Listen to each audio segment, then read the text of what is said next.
الدعاء سلاح المؤمن، مسلمان کا ہتھیار دعا ہے۔ ہر عبادت کا ایک وقت ہے، یہ 24 گھنٹے جب چاہے آپ کر سکتے۔ ہر عبادت کی SOPs ہے۔ آپ نے وضو نہیں بھی کیا، آپ پھر بھی دعا کریں، رب سنے گا، لیکن بہت اچھا ہے کہ آپ وضو ہو کے دعا کریں۔ اور یہاں ایک راز میں آپ کی خدمت میں پھر پیش کر دوں جو 2 حدیثوں نے پیش کیا ہے، شاید کہ میں اپنی بات سمجھا سکوں۔ لفظ لن ينفع حذر من قدر، دنیا کی کوئی احتیاط قیامت تک تقدیر کو نہیں بدل سکتی۔ لن ينفع حذر من قدر ولكن الدعاء ينفع مما نزل ومما لم ينزل، لیکن یاد رکھنا میرے امتیوں، دعا جو مصیبت آ چکی ہے یا قیامت تک آنی ہے، ان دونوں میں دعا تمہیں نفع دے گی۔ اور دوسری روایت کے لفظ پھر سنیے، لا ينفع حذر من قدر، کوئی احتیاط تقدیر کے مقابلے میں تمہیں نفع، بلکہ ولكن الداء ينزل ان البلاء ينزل فيتلقاه الدعاء، آسمان سے ایک وبا مصیبت بیماری اترتی ہے، آگے سے دعا اس کو چمٹ جاتی ہے۔ لفظ ہے فَيَعْتَلِجَانِ إِلَى يَوْمِ، قیامت تک وہ آپس میں گتھم گتھا رہتی ہیں، اس بندے تک پہنچنے نہیں دیتی، وہ بلا کو پہنچنے نہیں دیتی۔ یہ علاج ہے، دعا کرو میرے بھائیوں، باوضو ہو کر، قبلہ رخ ہو کر، 4 لفظوں میں سے کوئی لفظ ضرور استعمال کرو۔ وَإِلَٰهُكُمْ إِلَٰهٌ وَاحِدٌ لَا إِلَٰهَ إِلَّا هُوَ الرَّحْمَٰنُ الرَّحِيمُ، یہ اسم اعظم ہے۔ دوسرا لفظ الف لام میم اللہ لا الہ الا هو الحی القیوم۔ تیسرا لفظ اللہم انی اسألک بأنی اشہدک انک انت اللہ لا الہ الا انت الاحد الصمد الذی لم یلد ولم یولد ولم یکن له کفوا احد۔ چوتھا لفظ اللہم لا الہ الا انت المنان بدیع السماوات والارض ذا الجلال والاکرام۔ ان 4 لفظوں میں سے کوئی لفظ بھی بولو، حدیث کہتی ہے اللہ کبھی تمہاری دعا کو رد کریں گے نہیں، اس میں اعظم ہے یہ۔ اذا دعی فاجاب واذا سئل فاعطا، جو مانگو گے عطا ہوگا، جو دعا کرو گے قبول ہوگی۔ پھر اس کے بعد درود پڑھیے، درود پڑھنے کے بعد یقین کر کے دعا کیجیے۔ کیسا یقین؟ ادعوا اللہ وانتم موقنون بالاجابہ، یقین ہوگا، یہ ناممکن میرے نزدیک ہے، ساری امیدوں کی ڈورے ڈاکٹر نے توڑ دی، کچھ نہیں ہوگا، لیکن یہ مخلوق ہے، میں بھی نہ اور محترم ڈاکٹر صاحب بھی، فیصلہ اس کا ہونا ہے۔ اللہ مجھے یہ چاہیے، فَلْيُعْزِمِ الْمَسْأَلَةَ، چمٹ کے دعا کیجئے یقین کے ساتھ کہ وہ ضرور سنے گا۔ اور کس وقت کیجئے؟ 5 وقت نہ چھوڑیے۔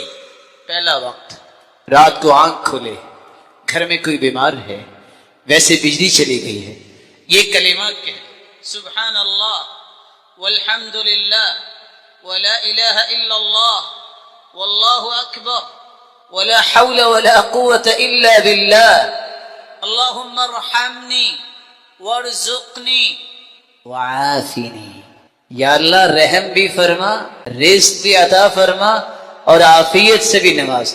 اتنے کلمات کہہ کے جو دعا کرتا ہے اس وقت رات کی تاریکی میں سحری سے پہلے، وہ کبھی رد نہیں ہوتی۔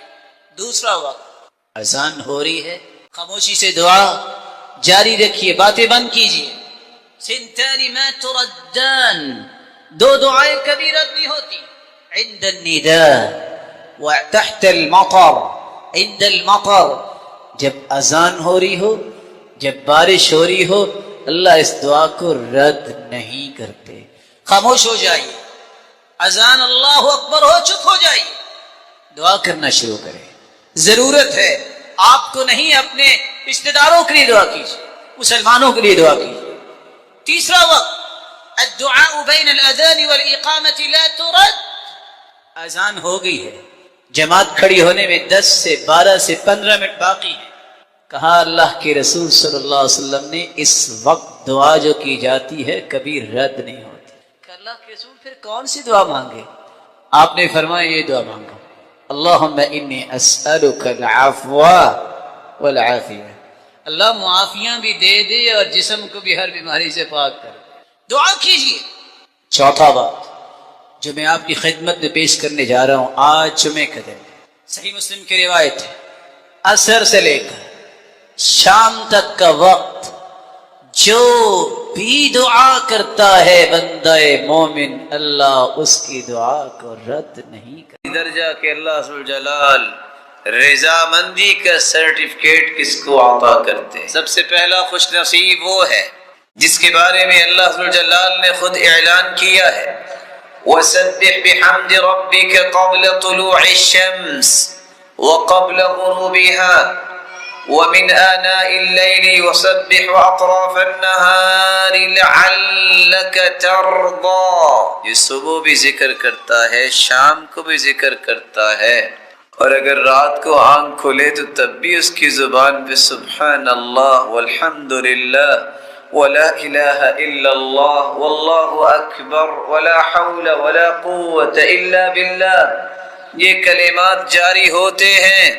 اللہ ذوالجلال صبح و شام اللہ کے ذکر پہ پابندی کرنے والے کو اپنی رضامندی کا سرٹیفکیٹ عطا کر دیتے ہیں. سنن ابن ماجہ کی روایت ہے، رسول اللہ صلی اللہ علیہ وسلم نے فرمایا، الا انبئکم بخیر اعمالکم، کیا میں تمہیں اس بات کی خبر نہ دوں کہ بہترین اعمال کون سے ہیں؟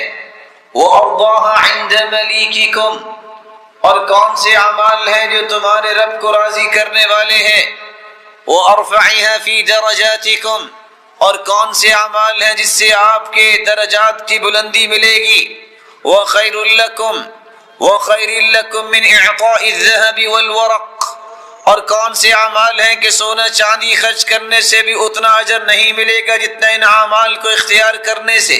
ومن ان تلقوا ربکم فتضربوا ومن ان تلقوا عدوکم فتضربوا اعناقهم ويضربوا اعناقكم، اور اس سے بھی بہتر کہ تم میدان جہاد میں اترو، تم لوگوں کو قتل کرو جو کافر ہیں اور کافر شہید کر دیں تمہیں. اللہ کے رسول کون سا عمل ہے جو اتنا بڑا ہے، بہترین عمل بھی ہے، پاکیزہ عمل بھی ہے، رب کو راضی کرنے والا بھی ہے، درجات کی بلندی کا باعث بھی ہے، اور پھر سونے اور چاندی کو خرچ کرنے سے بھی بہتر ہے، اور شہادت سے بھی بہتر ہے، اور غازی بننے سے بھی بہتر ہے؟ کون سا عمل ہے؟ قال ذکر اللہ، اللہ کا ذکر ان تمام چیزوں سے بہتر. رسول اکرم صلی اللہ علیہ وسلم نے فرمایا، صحیح بخاری کی روایت ہے، ان العبد لا يتكلم بالكلمة من رضوان الله لا يلقى لها بالا يرفعه الله بها درجات. اللہ ذوالجلال کے ایسے بھی بندے ہیں جن کی زبان سے گفتگو بڑی خوبصورت نکلتی ہے، لمبی چوڑی گفتگو نہیں، ایک کلمہ اس طرح خوبصورتی سے ادا کرتے ہیں، بولتے ہیں، ہوتا تو ایک کلمہ ہے، اللہ اس کلمے کو بھی اتنا پسند کرتے ہیں کہ اس سے راضی ہونے کا سرٹیفکیٹ جاری کر دیتے ہیں. چھوٹا سا کلمہ ہے، الحمدللہ. قیامت کو جو ترازو لگے گا، لو وضعت السماوات والارض ومن فیہن فی کفہ، اتنا بڑا ترازو ہوگا کہ 7 زمینیں اور 7 آسمان اگر اس ترازو کے ایک پلڑے میں رکھ دیے جائیں تو پلڑا پھر بھی بھرے گا نہیں. لیکن اگر آپ خوشی سے کہہ دیں الحمدللہ، تو صحیح مسلم کی روایت ہے، اس ایک مرتبہ الحمدللہ کہنے سے قیامت کے دن ترازو کے دونوں پلڑے نیکیوں سے لبالب بھر جائیں گے. یہ چھوٹا سا کلمہ ہے، اللہم اغفر للمسلمین والمسلمات، گنتی کے 3 سے 4 سے 5 سیکنڈ میں پروناؤنس کر سکتے ہیں۔ حدیث کے الفاظ ہیں آدم علیہ السلام سے لے کر قیامت تک جتنے مرد مسلمان ہوں گے اور جتنی عورتیں ہوں گی ان کی تعداد کے برابر اللہ ذوالجلال اس بندہ مومن کے نام اعمال میں نیکیاں لکھوا دیں گے۔ تیسرا کام جسے اللہ ذوالجلال راضی ہوتے، السواک مطہرۃ للفم مرضات للرب، صحیح الجامع کی روایت ہے، مسواک کرنا یہ جہاں منہ کی پاکیزگی کا باعث ہے، وہاں اللہ ذوالجلال کو یہ عمل بہت پسند ہے کہ اللہ ذوالجلال کی رضا بھی اس بندے کو نصیب ہو جاتی۔ حدیث میں آتا ہے امرت بالسواک حتی خشیت ان ادرج، مجھے اتنی مرتبہ مسواک کا حکم دیا گیا، مجھے محسوس ہوا کہ مسواک کر کر کے کہیں میں اپنے دانت ہی نہ گرا لوں، اسی لیے رسول اللہ صلی اللہ علیہ وسلم گھر میں داخل ہوتے تو مسواک کرتے ہوئے، آپ صلی اللہ علیہ وسلم تہجد کے لیے اٹھتے تو سب سے پہلے مسواک کرتے، 2 رکعتیں پڑھتے تو پھر مسواک کرتے۔ سیدنا ابو ہریرہ فرماتے ہیں جب سے میں نے یہ بات سنی میں نے کوئی کھانا نہیں کھایا صبح شام کا کہ کھانے کے بعد میں نے مسواک نہ کی ہو۔ رسول اللہ صلی اللہ علیہ وسلم نے اللہ کی رضا کا اسے سبب بیان کیا ہے، یہی وجہ ہے کہ زندگی کا آخری عمل جو اللہ کے رسول نے کیا وہ کون سا ہے؟ آپ صلی اللہ علیہ وسلم آخری لمحات میں ہیں، سیدہ عائشہ رضی اللہ تعالی عنہ تشریف فرما ہیں، ان کے بھائی عبد الرحمن تشریف لائے جو مسواک کر رہے تھے، آپ نے دیکھا سیدہ عائشہ سمجھ گئیں کہ یہ مسواک پسند کر رہے ہیں، آپ نے مسواک لی، اس کو اچھی طرح صاف کیا، اس کو بنایا اور آپ صلی اللہ علیہ وسلم کو پیش کیا، آپ نے مسواک کی اور چند ہی لمحات کے بعد کچھ وقت کے بعد ہی اللہ کے پیارے پیغمبر اپنے ہاتھ کو اٹھاتے ہیں، اللہم الرفیق الاعلی یہ پڑھتے ہیں اور ساتھ ہی مالت یدہ آپ کا ہاتھ مبارک نیچے ہو جاتا ہے اور آخری عمل مسواک کرنے کے بعد اپنے رب کے پاس چلے جاتے ہیں۔ رسول اللہ صلی اللہ علیہ وآلہ وسلم نے ایک چوتھا عمل بھی بتایا ہے جس سے اللہ کی رضا ملتی ہے۔ نوجوان تو اس کو سمجھنے سے آج ویسے ہی دور ہو گئے کیونکہ زیادہ پڑھ گئے، ان کے پاس ڈگریاں آ گئیں، وہ والدین کو ویسے ہی خبطی سمجھتے ہیں، اس لیے ہم کہا کرتے ہیں ہم ایسی کتابوں کو قابل ضبطی سمجھتے ہیں جن کو پڑھ کے بچے والدین کو خبطی سمجھتے ہیں، جبکہ حدیث یہ کہتی ہے، صحیح الجامع کی روایت ہے 3507، رسول اللہ صلی اللہ علیہ وسلم نے فرمایا رضا الرب فی رضا الوالدین وسخطہ فی سخطہما، کسی نے رب کو راضی کرنا ہے تو والدین کو راضی کرے، جس نے اپنے رب کو ناراض کرنا ہے وہ والدین کو ناراض کرنے والا ہے جو اپنے رب کو ناراض کر بیٹھتا ہے۔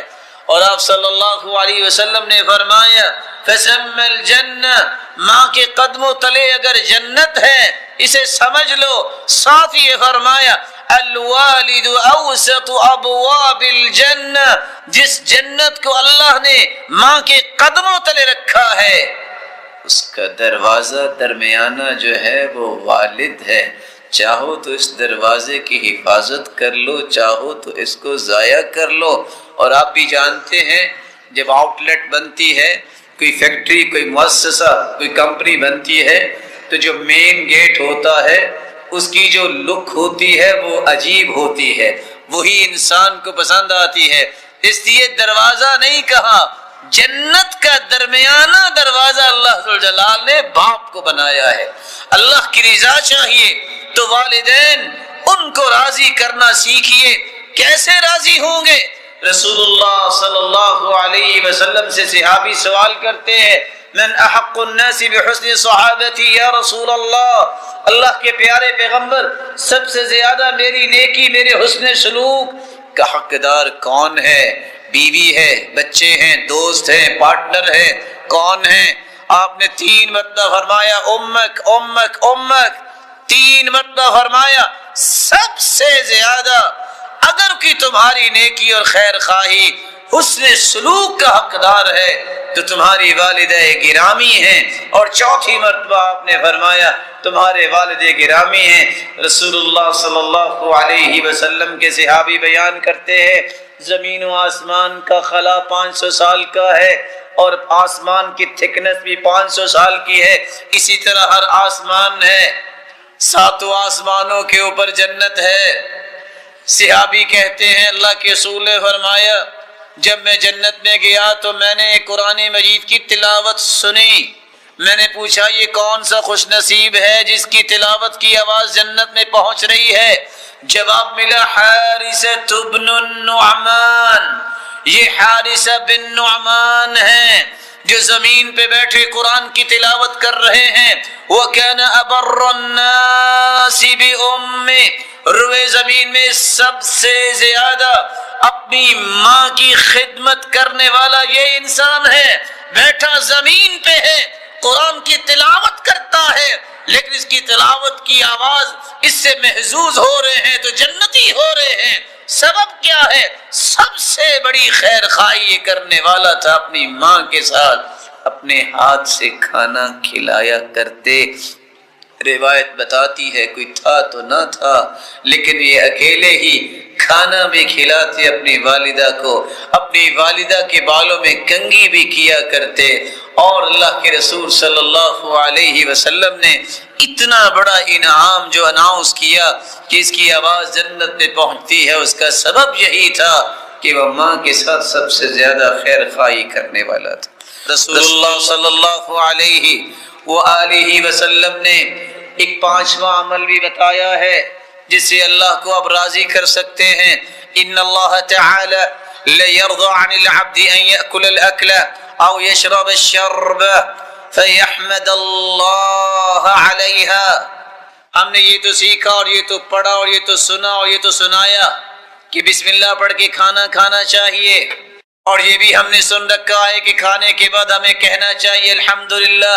عبداللہ ابن ابی اوفا رضی اللہ تعالی عنہ سے مروی ہے قال رسول اللہ صلی اللہ علیہ وسلم، رسول اللہ صلی اللہ علیہ وسلم نے فرمایا من كانت له حاجة الى اللہ او الى احد من بنی آدم، اگر کسی شخص کو کوئی حاجت ہو اللہ کی طرف کہ میں نے آج اللہ سے یہ لینا ہے، مانگنا ہے، یہ ضرورت ہے میری، ایک ضرورت سینکڑوں ضرورتیں ہیں منتشر، کسی کو بٹھا کے لسٹ بنوائے لسٹیں ختم ہو جائیں گی، خواہشیں ختم نہیں ہوں گی، لیکن اگر سب کو پورا کروانا چاہو اللہ سے یا اللہ کے کسی بندے سے فَلْيَتَوَضَّأْ، وضو کیجیے، فَلْيَحْسِنِ الْوُضُوءَ، وضو کو خوبصورت بنائیے، ثُمَّ لِيُصَلِّ رَكْعَتَيْن،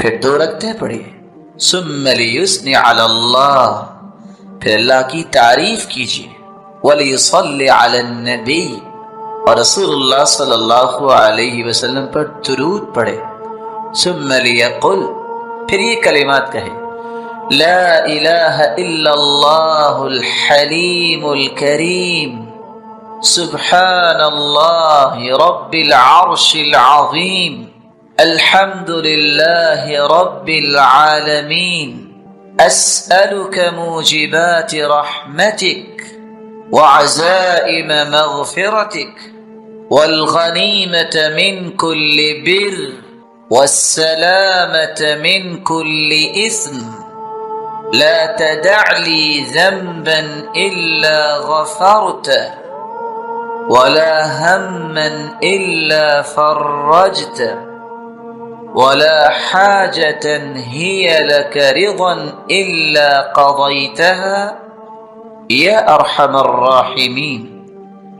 جامع ترمذی کی یہ روایت ہے، اور ابن ماجہ کی روایت کی الفاظ بھی ہیں ثم يسأل من امر الدنيا والآخرة ما شاء فإنه يقدر، دنیا کی کوئی چیز مانگے، آخرت کی کوئی چیز مانگے، ما شاء، خوش ہو جائے، اللہ تعالیٰ فوراً اسے عطا کر